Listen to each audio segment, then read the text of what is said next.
Hello, book buddies. This is Miss Evelyn with a hilarious story for us today.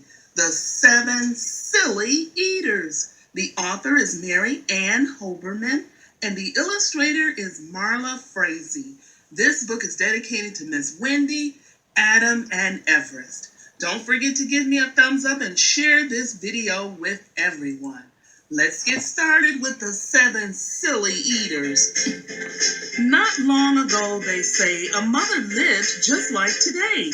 Mrs. Peters was her name. Her little boy was named the same. Now, Peter was a perfect son in every way except for one. When Peter was just 1 year old, he did not like his milk served cold. He did not like his milk served hot. He liked it warm, and he would not drink it if he was not sure it was the proper temperature. But Mrs. Peters did not mind. She was a mother, sweet and kind. And when his milk spilled on the floor, she patiently prepared some more. She'd take the bottle from the shelf and chuckle softly to herself. What a silly sort of eater is my darling baby Peter. When Peter had not turned two, another baby, sweet and new, was born. Dear Lucy, small and fair, with big blue eyes and curly hair. But long before this child was grown, she had opinions of her own, of what she'd eat and what she'd not. She hated milk, both cold and hot, and warm was worst of all. Instead, whenever Lucy dear was fed, she begged for a pink lemonade, not from a can. Oh no, she wanted it homemade. But Mrs. Peters did not mind. She squeezed each lemon to its rind, while mopping milk up from the floor and patiently preparing more. She'd take the lemons from the shelf and giggly softly to herself. What a silly pair of eaters are Lucy dear and Peter Peters. Now Lucy grew and Peter grew till he was 3 and she was 2.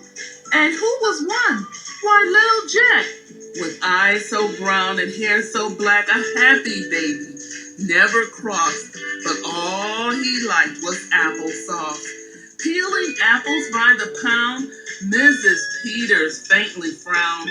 She'd take the apples from the shelf and murmur weakly to herself, what a silly bunch of eaters are Lucy, Jack, and Peter Peters. Peter, Lucy, and young Jack had another brother, Mac.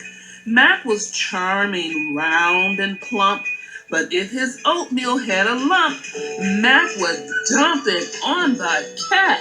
Mrs. Peters hated that, but since she loved her children more, she strained the oatmeal 2 times more. She'd take it in from the pantry shelf and mumble sadly to herself, what a foolish group of eaters are all my precious little Peters. Another year was through. Who came along? Why, Mary Lou. She was a darling, sweet and bright, and had a healthy appetite. This is, as long as she was fed soft and squishy homemade bread.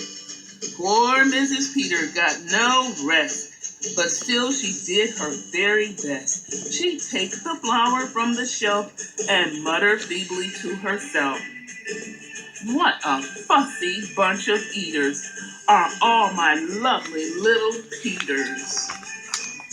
A year rolled by, the children grew.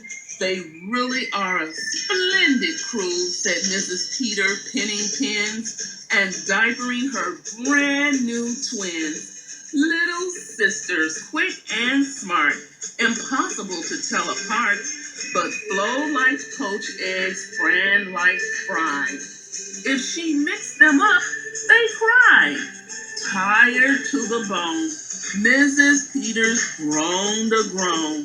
She'd take the eggs down from the shelf and whisper weakly to herself, "What persnickety young eaters are all my 7 little Peters?" Now time went by, as time will do, and as it passed, the children grew. The problem was that they grew, their appetites kept growing too, but not their choice of what to eat. Each child continued to repeat. They wanted what they had before. The trouble was, they wanted more.